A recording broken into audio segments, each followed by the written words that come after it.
endure, and survive. Hey, welcome back to Screen Crush. I'm Ryan Airy, and this is all the Easter eggs, references, and little things that you might have missed in The Last of Us Episode 5. Now, let's get started. Man, what are you wearing, and what is that smell? Well, Doug, to better understand Joel and Ellie's journey, I've been living off the land and sleeping outside. Man, you smell terrible. You just gotta be VO for the rest of this one. What's voiceover? It's an interior monologue. So, Episode 5 of The Last of Us is really part 2 of the story from last week. Now, in our breakdown last week, we talked about how the episode's theme was about loss of innocence. For example, we had the optimistic revolution against Fedra, which turned the people into Fedra, and then Ellie play acting with a gun and then being forced to shoot someone. And this episode shows us how innocence is preserved to begin with, by failing to confront fear. For instance, Kathleen allows her fear to manifest into hatred, which causes the metaphorical and literal lack of her humanity, and this show is all about how people can lose their humanity through a fungus, or just through being plain mean to one another. So first, let's start with this prologue. So this is just 10 days before, right after Fedra was overthrown. Now, Fedra was a government agency called the Federal Disaster and Response Agency. In the days after the outbreak, they took extreme measures to stop the spread, killing civilians en masse, bombing cities, and strictly enforcing quarantine zones. But in the 2 decades since, the QZs have become fascist states enforcing martial law. And the government are all Nazis. The government are all Nazis! Now, last week we talked a lot about how, historically, revolutions often produce governments that are just as brutal as the regimes that they overthrew. The French and Russian revolutions, for example. We also compare this to Orwell's novel Animal Farm, where the animals overthrow a cruel farmer, but the pigs eventually become just as bad as Farmer Jones. Later, Henry explains this perfectly. Murder people for 20 years. And you know what happens when you do that to people? The moment they get a chance, they do it right back to you. Now, some revolutions are born out of a desire to build something better, but this one is born from hatred and a need for revenge. And all through the episode, the desire for revenge spreads through the city like a cordyceps fungus. Much like the fungus, hate and revenge consume your soul until there's just nothing left. So the uprising against Fedra is an extension of the show's larger theme, the loss of humanity. See, revenge is essentially when you stop recognizing the humanity in others. So Kathleen doesn't see Henry as a human, she sees him as a monster, and in doing so, she loses her own humanity and becomes a literal monster. The uprising against Fedra is mirrored by the uprising of the zombies, because both show a group of people who have lost their humanity. Both scenes are filled with murder, chaos, and fire is a symbol of rage, anger, and revenge. So the celebration of the end of Fedra is really a retribution against the people who kept that system in place. This guy is stripped and dragged away like he's an object and not a human being. Someone laughs at the people being lynched. We hear as if they're going to reinstitute some kind of democratic law, but instead of introducing reforms, as we'll see, they implement the same brutal system but simply redirect it against their oppressors. And of course you recognize this person. This is your mom. Hey, welcome back, and you smell amazing. Why, thanks, Doug. I'm using all-natural soap that's made for men by Dr. Squatch. They're the sponsor of this video. So I've been using Dr. Squatch for about 6 months now, and not only does it smell great, but it's also come to define my identity for the day. Some days I'm feeling light and easygoing, so I'll use like the Alaskan Glacier mineral clay. Or like today, I was feeling more edgy, so I wanted something with heavy grit, so I used pine tar. Now this is a heavy grit soap made with pine tar, oatmeal, sand, activated charcoal. Yes, I'm getting that, but also hints of shea butter? That's right, high five. See, you can actually pronounce every ingredient on the back of the bar. I mean, to compare that to the labels of most brands, which are filled with synthetic chemicals. And I wish you could smell this. It smells so good. And also, the way that the grit exfoliates your skin, it feels amazing. But I also love that these are natural products. I mean, think about it. This is the stuff that keeps you clean, so you don't want it filled with harmful chemicals. See, Dr. Squatch has a wide variety of natural products, soaps, hair care, deodorant, and more. And I'm telling you, when you shower with these soaps, you can feel a difference. I'm also using the Pine Tar shampoo, conditioner, and body wash, and they smell great. You smell like a really nice hotel room, and I do not say that lightly. Thanks, man. All right, so if you want to try out Dr. Squatch and support our channel, we have a code for you. New customers can get 20% on orders of $20 or more. Use my code DSQScreenCrush or click the link in the description below or this QR code. Now back to the Easter eggs. Then we see a lynched person being dragged through the street, and we transition to the point of view of Henry and Sam. Henry tells Sam to look away, and this goes back to the theme of protection. Now, this new YouTube channel called Filmwise put out a great video about The Last of Us, which I highly recommend. In it, Philip Molina talks about how Joel was always trying to shield Sarah in that first episode, which we see Henry do here. Molina also talks about how these characters show love through protection. They both believe that love is shown in a willingness to rely on each other. Aw, he loves you. He's dependent on me. Not the same. I think it's the same. It's definitely the same. We also see this in the relationship between Bill and Frank, where Bill expressed his love by keeping Frank safe. Now, I keep talking about how the theme of this show is gaining or losing your humanity, but the way you regain your humanity is by loving someone. Mason talked about this at length on the Last of Us podcast. I love the way we did that because it's underscoring again the theme of love and the way love functions, because the fungus loves too. Filmwise also points out that Joel's expression of love through protection creates a barrier between him and the people he loves. Oh, he loves you. He's dependent on me. And in this episode, we also see overprotection start to inhibit other characters' ability to face the world on their own. But hey, more on that in a bit. One major departure from the game is that they made Sam deaf. And in the game, he has a much more adversarial relationship with his brother. Sam, what are you doing? Nothing. Get rid of it. My backpack is practically empty. What's the rule about taking stuff? Hey, why did they make him deaf in the show? Well, I think they did this for a few reasons. One, it makes him more reliant on Henry, and he's even more in need of a protector. Two, having a disability might be why he dreams of having superpowers. Sam being deaf also just makes for a more compelling story. But I also think that his deafness is a symbolic reflection of Joel. The showrunners made Joel deaf in one ear to make him less of an invincible Superman like he is in the game. But his partial deafness also represents that he has lost a connection to the outside world. Joel!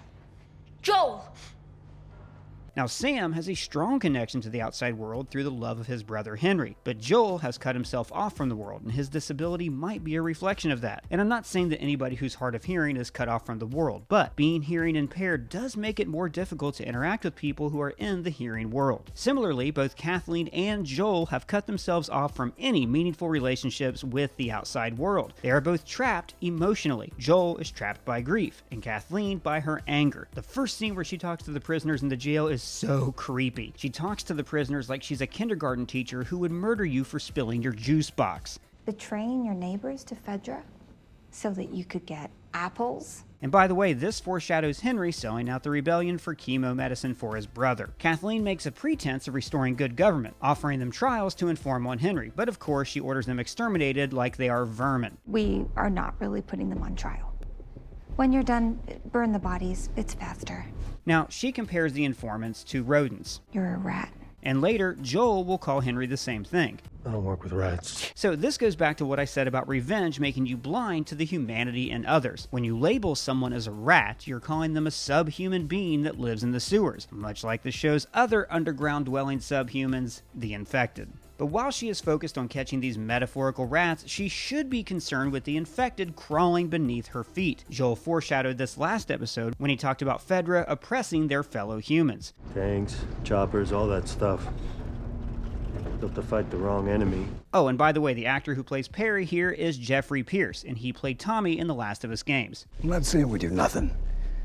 We already got a perimeter around the city. We can wait him out. You lay your hands on me again, it won't end well for you. The informant says that Henry and the doctor had a place in the open city. That's the area outside the QZ. And they mention that they have a perimeter around the city, which is how they saw Joel and Ellie coming. So when the doctor gives them a hiding spot, he notes that Sam is afraid and says to Henry, "He's scared because you're scared." So fear is a healthy thing, in small doses because it drives you to survive. But fear, when it runs out of control, is like a fire. It consumes you and eventually robs you of your judgment and your ability to connect with others. Put another way, rampant fear, like the zombie cordyceps virus, can rob you of your humanity. Henry has this idea that he has to protect Sam from fear, so he does this by shielding him from reality, like Joel tried to do for Sarah. In the street, he did this by telling him to look away from the lynched man. But in the hideout, first he lies and says that he's not afraid, but then he also shields him from fear by making Sam's world smaller. They try to make this room into something beautiful. Now, this is kind of similar to what Frank did for Bill in episode 3. Paying attention to things.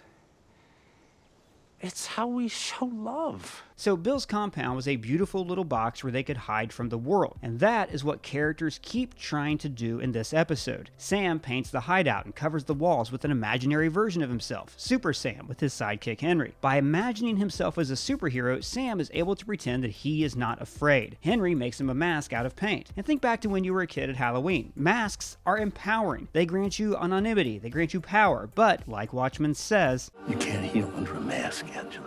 Or in this case, it masks the dangers of the world from Sam's world. Wearing a mask after he leaves this room is a way of shrinking the room down so it fits perfectly around his head, protecting him from being afraid of the world. But like I said before, fear is healthy because it keeps you cautious, it keeps you safe. And as we'll see later on, Sam avoided fear to his detriment. Now through the episode, we see 3 different rooms that are designed to protect children and keep them from seeing the world as it is. These rooms are like boxes designed to preserve the innocence of the child. Even a mask is a kind of box that goes over your head that protects you from the outside world. Can you even see in these? Yes, I can't. Look, I can't. Sam's deafness is another kind of box that limits his perception of the world. The second safe space we see is Kathleen's childhood room. This is where we learn that her relationship with her brother was much like Sam's. They both had older brothers who protected them. He said as long as we were together, we would be safe.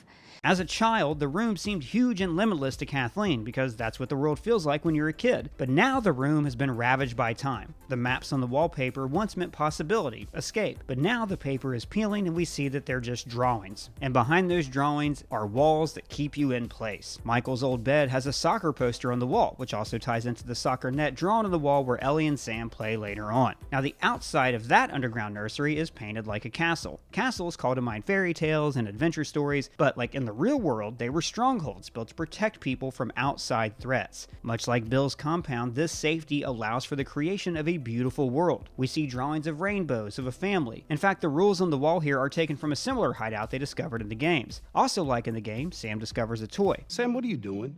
Nothing. Get rid of it. And most importantly, we see this drawing of their protectors, showing 2 people with guns. This is reminding us that sanctuaries like this can only exist if people like Bill or Joel are there to keep you safe. Kathleen mocks the informant's quest for safety in her first scene when she asks, Did it make you feel safe? these sanctuaries are giving people permission to be themselves as long as they stay inside and are protected. Now this theme actually carries into the end of the episode, but more on that later. I will say that Sam begins and ends the episode very hungry. Now, I've talked a lot about Joel and Henry limiting the people they love by lying to them about danger, but notice when Henry tells Sam they probably killed the doctor, Sam hugs him. So, not shielding him from the truth actually creates a tighter bond between them. Now, downstairs, Joel and Ellie arrive and we see the reverse of the events of last episode. You can actually see the window where Henry was hiding right here, and the moment where Joel looks up and maybe sees Henry is right here. Remember, that fight also had Joel shielding Ellie from danger by making her hide out and look away. When I say go, you crawl to that wall, and you squeeze through, and you don't come out until I say. And later, he's really bothered that she's so young and has already had to kill someone. You're just a kid. You should know what it means to. Later, just before Henry and Sam sneak up on them, Henry has to show his brother how to hold an unloaded gun. Now, contrast this with Joel last episode when he showed Ellie how to hold a loaded gun. Both men are giving the kids weapons, but Joel is initiating Ellie into a world of violence and reality, whereas Henry is still encouraging Sam to pretend that the weapon is loaded. And I love that Joel just naturally sounded like a stone-cold badass, and the tone of his voice scared the hell out of Henry. And then we get to see Ellie take the piss out of him, a sign of their growing bond. That's just the way he sounds. He has an asshole voice. Joel, tell him he's okay. When they eat, Joel gives Sam some of his food, mirroring Tess giving Ellie a sandwich in episode 2. I think this is an indication that Joel is trying to honor Tess by treating kids a bit nicer, by doing things that she would have done if she were still alive. They ask Sam's age, which also happens in the game. How old are you? The same? Oh, you're 14, huh? I'm close. And as Henry tells Joel his plan, he uses language that once again makes other humans sound subhuman. You always heard Casey Fedra was monsters, savages. Yeah, you heard right. Terminology like this is made literal at the end of the episode, but I'll get to that in a bit. Now there's some more moments lifted from the game, like Henry's maps and reactions to the kids playing. Let's throw it. Yeah. Boosh. I am a natural. Also, I love how Henry involves Sam in explaining his plan. Boom. What a good brother. Now, their plan to go through the tunnels and then escape to the suburbs is pretty much what you do in the game, except here, Henry mostly wants protection from the infected. But remember how I said that Henry is protecting Sam by giving him a delusion of safety? Henry is also lying to himself about the danger in the tunnels. He wants Joel to protect him, but he also claims that Fedra cleared the tunnels, so there's no need for protection. It's empty. You've been down there. No, But he's lying to himself to feel better about his situation, and we see this overconfidence expressed later when he keeps bragging about his plan. See? It's empty. The plan is good. What I tell you, huh? He's good. Everything's fine. Henry is also impressed that they got away from 2 clickers, which is hilarious because you kill so many of them in the game. And there's also a few dialogue moments lifted straight from the game. That's kind of a pessimist. It's not my dad. Just you and your daughter? We're not related. We're more like, Then Ellie and Sam bond over this Savage Starlight comic book, which is a series of 14 collectibles that you can find in the game and are also trading cards in the second game. The story of the comic is about a woman who discovers interstellar travel and encounters a race of aliens who want to destroy all humans. Now look, there's an obvious parallel here to the story of The Last of Us, where people travel across a hellscape populated by monsters that want to destroy all humans. But what's important here is why the kids respond to this story. Reading a comic book about the events they're kind of going through makes the real-life horrors easier to deal with. This is yet another way for them to stay inside of a safe box and to suppress their fears. After all, they share a mantra with the hero of the comic. Endure? Now, Ellie wants to linger here in a place of innocence where her childhood can stay protected for just a little bit longer. There's actually shit to do here. They stay, and even Joel starts to feel protected. And as he feels safer, he starts to recognize Henry's humanity and apologizes for calling him a subhuman rat. If you were collaborating to take care of him, I shouldn't have said what I said. Henry explains Sam's leukemia, and Joel understands doing anything to protect a child that you love. The two of them share a connection until Henry says, "You might not be her father, but you were someone's." Now this reminder of Sarah breaks Joel out of this illusion of safety. Joel understands that the safety of this place is an illusion, and he doesn't want to be anywhere that reminds him of the life that he had with his daughter. So then we cut from one sanctuary that's an illusion of safety to another, Kathleen's childhood room. She returned here because she's longing for a taste of that old world of her childhood, a world where she not only felt safe, but she also still had her brother. This is because, like Joel, Kathleen has not moved on from the death of a loved one. See, trauma has a way of freezing you in time, and that's of course why Joel's watch has been broken. It's a symbol of that frozen time. She's remembering her brother and how good of a person he was. But here's the thing. She remembers Michael as a protector who hid her from fear. But in reality, Kathleen was the protector. As soon as Michael died, Kathleen took over the resistance and actually won. We all loved him, but he didn't change anything. You did. But Kathleen seems to understand that her inability to move on makes her less human. She is consumed by her need for revenge and knows that she's a bad person. Much like a person who's been infected, she just doesn't care about what she used to be. She just wants to consume and destroy. It's also interesting to note that the last time she saw her brother was in his prison cell, a box kind of like the one the doctor was kept in. Now think about it. The bunkers and the hideouts that Joel and Henry encounter are supposed to protect the kids, but they're also like prisons. Like the house rules say, make sure the door is locked. So, in order to preserve childhood and innocence, you have to lock kids away from the truth, from the outside world. This is going to have devastating consequences in the episode's final scenes. Again, the illusion of safety makes people weak and vulnerable. Sam smiles and wants to enter the castle door. Henry assumes that the street is deserted and runs his mouth like an idiot while they stroll down the middle of an empty street. No one's gonna be here because my plan worked. Ellie has one last moment to be a carefree teenager before the gunshots hit and the world starts getting real. I'm gonna ask you a million more times. And he's like, Now just like in the game, Joel goes around to sneak up on the sniper. I'm gonna go around and see if I can't get the angle on him. And the sniper is just another guy in a box. This time though, the box is his duty to obey Kathleen. Like Kathleen, this guy's worldview is limited and his mission is all that matters. Also, Joel firing from the window, also lifted from the game. And then Kathleen's people show up, led by the plow that moves cars out of the road, like Joel talked about last episode. Yeah, they used to stick big-ass plows on them and clear the roads for their tanks and such.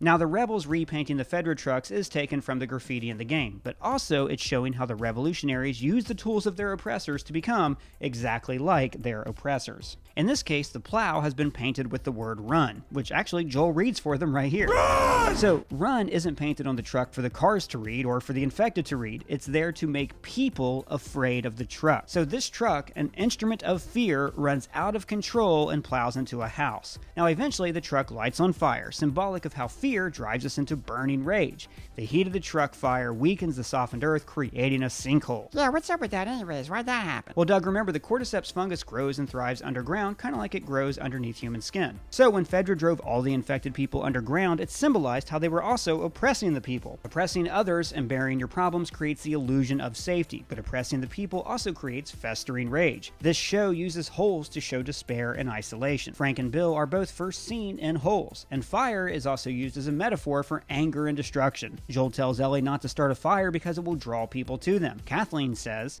When you're done, burn the bodies. It's faster. Which is another way of saying that the prisoners are not people, they're objects. When your mind is consumed with fear and rage, you no longer see the humanity in others, so you no longer see the humanity in yourself. It's also why Kathleen says, He was so beautiful. I'm not. I never was. Kathleen can't even spare the children because of their association with people that she deems to be subhuman rats. The girl is with the man who killed Brian, and Sam...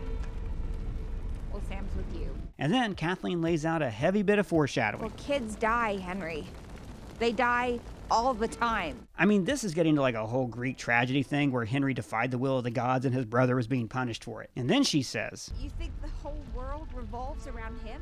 and look, like this line heavily foreshadows the ending of the game, which I won't spoil, but hey, gamers know. And incidentally, this is also how Bill viewed Frank. And you were my purpose.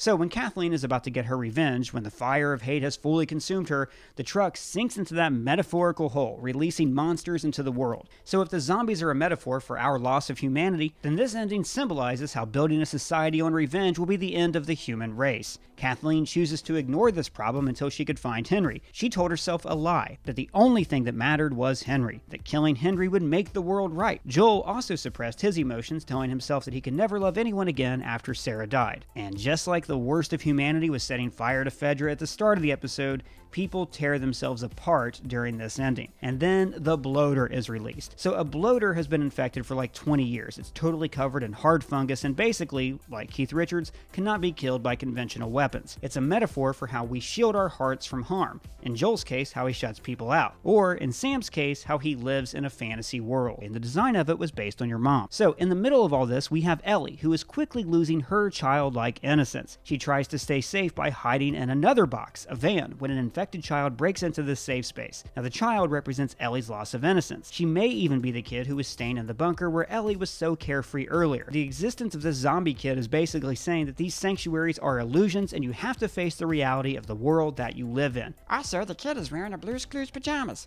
Hello, Blue, I see a clue. Nice one, high five. And then in the middle of all these crazy metaphors, Kathleen still only thinks of revenge. And that gets her eaten by the zombie girl, the embodiment of the loss of innocence. Jeez, there's a lot of subtext in this show. I know, right? So afterwards they go to a motel like in the game. The scene plays out pretty much the same, and Joel and Henry bond while the kids talk in the next room. The two of them are invited to Wyoming. Look, I don't know exactly how I'm getting to Wyoming. You know, if you want to. Yeah. We get there, we find him, we find the fireflies. What do you say, you in? Sounds like a good plan, man. Now in the comic Ellie and Sam are reading, the two heroes are looking for an enemy, but they don't see one. I don't see any weird movements. Steve? Just like in this scene, we the audience don't see the hidden enemy, the one lurking beneath Sam's skin. And then Sam asks Ellie about her fears. So all of this and her answer are taken straight from the game. Scorpions are pretty creepy. I'm scared of ending up alone. Ellie's answer that she's always afraid is a sign of strength. It shows that instead of hiding from fear inside a box, she just keeps going. But her main fear is being alone. Or is that because she's lost a lot of people in her life? Yes, but also because she's the only person who is immune, so she thinks that someday she might also end up being the last human on Earth. Jeez, man, that's dark. Just like in the game, Sam asks if your mind is preserved inside your body when you become one of those things. What if the people are still inside? But in the show, he actually shows her his bite. So this question that he poses is an extension of that box metaphor I keep talking about. He's asking if maybe the infected are like a scary box, but the real you is inside, like a turtle hiding inside its shell. Sam has been raised to hide from his fears inside of a box, and that's how he imagines his life as an infected person will continue. And then Ellie does the sweetest, most like naive, childlike thing imaginable. She buys into the myth that she's the chosen one and that her blood is special. My blood is medicine. She gives him hope, much like the infected boy that we saw in the very first episode. And then we'll get you some new clothes and toys. But Ellie really believes this. She thinks that she is the key to saving the world, that there's hope for humanity. Yeah, that ending was annoying. Why didn't she just tell the grown-ups? They could have, like cut off Sam's leg or something. Doug, I think she genuinely thought that this would work and that she could cure the human race easily, like the heroes in her comics. Like Sam and like Kathleen, she has come to believe a beautiful lie. When Sam attacks Ellie, it shows her that she can't afford to believe in fairy tales or comic book stories. So the scene where Henry shoots Sam plays out almost exactly like in the game, shot for shot. Henry gets the gun, shoots at Joel, then shoots his brother. And this is when Ellie truly loses her innocence. That protective box around her worldview is gone. Now, the show could have given us an incredibly uplifting moment where she could have become like the first of a new race of immunized humans. But instead, she learns that a kid can die. And if a kid can die, then she can die. It basically breaks the rule of every piece of fiction that we ever read when we're kids. Ellie believed in something good, and in one night, it was gone. And this time, Joel can't tell Ellie not to look. Ellie's innocence is gone. She leaves Sam with one epitaph: "I'm sorry." Now, this is her apologizing for giving him false hope. But unlike Joel or Kathleen, she isn't consumed by her grief. She heads out west, still looking for the Fireflies, hoping that she can bring just a little bit of light into this world. Oh, and by the way, guys, Sam's writing pad is a Woody Woodpecker Magic Slate from the 1980s, and I had that one when I was a kid. Thanks again to Dr. Squatch for sponsoring this video. If you want to support our channel, we have a special deal for you. Click the link down in the description below. But we also want to hear from you guys. What do you think about all this? Let me know in the comments or at me on Twitter. And if it's your first time here, please subscribe and smash that bell for alerts. For Screen Crush, I'm Ryan Airy.